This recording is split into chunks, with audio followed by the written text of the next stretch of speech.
Hello mga Kalingap, welcome back to my YouTube channel, Kalingap Norman. So ngayon, nandito po tayo sa tapat ng KBB House. At so ito po ang tinagro ang first Kalingap Big Brother House. So ito ay sa pangunguna ni Kalingap Rob and Derek Ian at kasama ng mga K-Boys. At so ngayon, natungayan natin kanina pagpasok ng mga naging partisipasyon sa loob. So sa kasamang palad, meron pong lumabas sa kanila at sa kadahilan ng di natin alam. So pwede natin siya makapanayam ngayon. So kakausapin natin siya.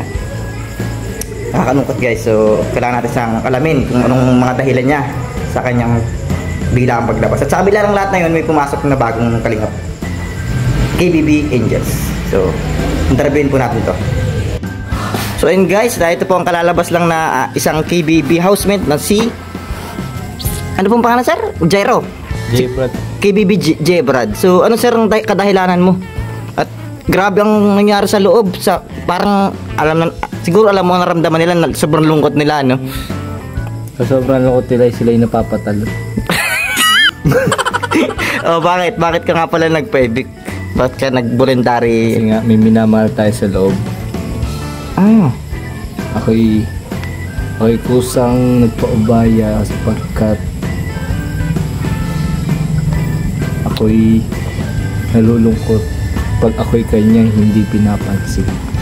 So may pinaparinggang ka.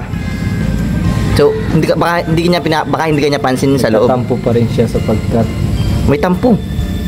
Yeah. So may kakilala ka sa loob. Yes. Yun yung hindi inaasahang sabay kaming pumasok. Grabe.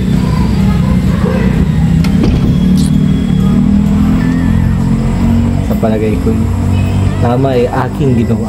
Tama. Ako ay nagpaubaya. Tama ka rin. Tama sir. Naintindihan ko sa iyong nararamdaman. So ano pong plano mo ngayon? Ano pong plano mo ngayon? Uuwi ka na? Uuwi na ako sa amin. Kapahinga mo na ang puso? Kapahinga ang puso ko kasi magsusuyo ako sa muli namin pagkikita. Sa paglabas niya? Medyo matagal to kasi 2 araw kasi to eh. Magsusuyo ako. So ayun, maraming salamat sa iyo sir. At hanggang sana'y manalo ang iyong minamahal. Mahal kita at wala na ang iba. So alam mo rin ba na may pumalit sa iyo? Hindi. May pumalit sa iyo nung naibig ka. Sobrang nalungkot ang mga kasama mo sa loob at may pumalit na isang Sige sir, salamat. So ayun guys, na ito ang isa sa mga kasintahan ng isang pumasok na bagong housemate sa KBB House, si Hello po. Anong pangalan mo sir? Ryan. So ano pong nararamdaman niyo sir at sa pagpasok niyo yung kasintahan? Nalungkot. Saka yun, di ba tagal kami hindi ulit magkikita. Tagal po. Hindi ko rin masabi. Hirap. Mahirap. So may pinangangambahan ka sa loob na pwedeng mangyari kung sakali. So maagaw, ganun. Pero hindi ko rin naisip kasi may tiwala ako. May tiwala ka naman. So sana ay manalo siya, no? Oo. Support na ako dito. Support ka lang. So maghintay ka dito sa labas hanggang matapos ang... Hindi, uuwi ako. Uuwi ka rin. Siyempre matatagal lang ka dito kasi 2 days to eh. 2 days. Siyempre, antay na. Miss ko yun eh. So anong mga... Kung sakaling manalo siya, may mga surprise ka ba sa kanya? Oo, meron. Okay. Meron, siyempre. Saka may mga plano din kami sa buhay. Ayan. So maraming salamat sa iyo sir at nakapanayam kita.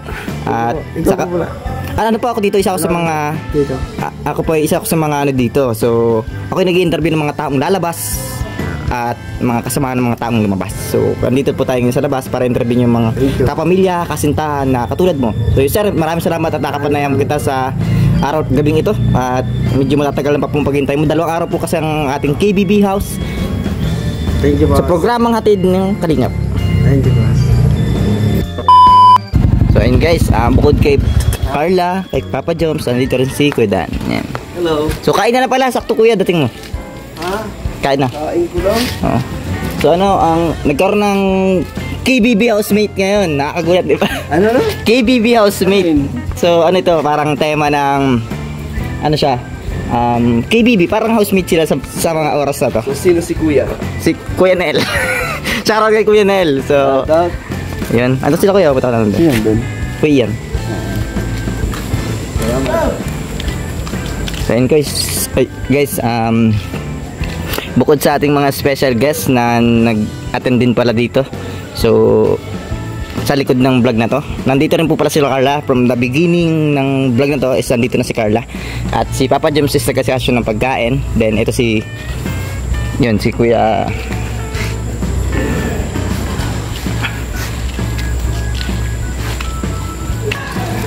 At sa likod po ng ating boys na si Kuya ay siya po si Kuya Nel. Ako pala si Big Brother.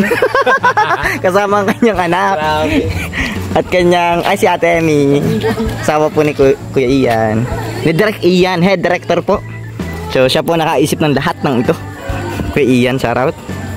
So ayun po, nagkakain na po silang lahat. So huwag tayo lumapit na, layo na lang natin para makita rin ng ayan guys. So bawal kasi malapit guys. So layuan natin. Ayan po. Ayan. So yan po ang tema ngayon. So nagkakain na po sila.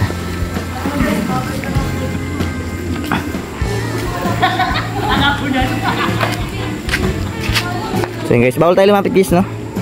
So kung may in-interview man tayo dyan, so yung mga keyboys lang po. Then ito po yung nangyayari ngayon. Ito po yung asawa ni Quenel. Ayun guys, so nag-bless na po ng pagkain. Pagkatapos ng kainin na. Then ang vlog po ito sobrang haba po. So sa mga di po nakakaalam, kung mapapanood naman po ito is meron na po itong part 2.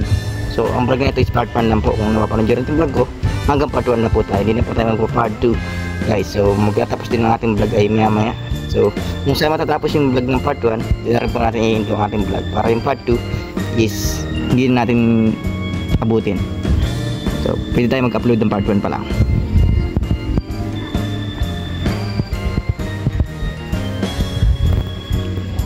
Shoutout kay Kuya David yun, mundik na malunod guys. So siya nga pala, no? So kaya nga pala na-eliminate agad si J-Brad para sa mga taong hinakaalam. May lakad pa si J-Brad ngayon guys. So kaya siya nag-voluntary exit. So and hindi ko natin alam kung sino pa dyan mga may lakad. So si Lolo po sana nakasali rin. So may pupuntan kasi si Lolo ngayon kaya hindi siya nakasali. Ayan po. So ang nasubok sa kanila ngayon is physical. So sa paglalaro, about siguro mamaya o sa susunod ng mga vlog pa ng ating part 2 video is susubukan na kanila pagiging yung sa kanilang emosyon. So siguro tiyak na lang kung ano yung mga sunod na mangyayari sa emosyon na yun or ano mga topic na pag-uusapan nila, tiyak na lang. So abangan natin sa part 2 guys. So ngayon part 1 lang muna, more on games siguro at pagpapakilala sa mga sarili ang inyong napanood. So yung part 2 ng ating part 2 video is hindi pa natin alam. So ngayon hanggang dito lang muna ang ating BTS. Tamang kain-kain lang muna. Ayan, pagkakain niya mga yan, maliligo yan. Then siguro papasok na ulit yan sa bahay ni Kuya. So dito rin yun sa loob ng compound ng Rob Jackson and Rabbi Jackson Resort. Nakalimutan ko guys, basta nandito na, pasulat na naman dyan. Ayan guys.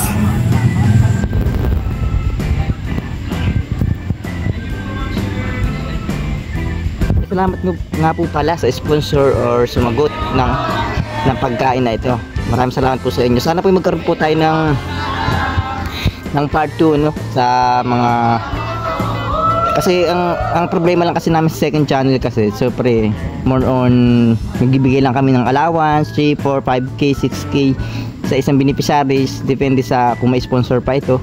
So sa mga gatong tema po or pagkakataon, nagkaroon po tayo ng sponsor na kumbaga ay maluwag-luwag na i-vlog ng ganito. Kasi so, nagkaroon kami ng idea na nila po iyan na habang nag-mission kami na ano kaya ang gawin natin is ganito. So pagsama-sama natin yung mga Angels batch 2 kasi 'di ba nagkaroon naman kasi ng swimming yung mga nakaraan batch 1, 'di ba?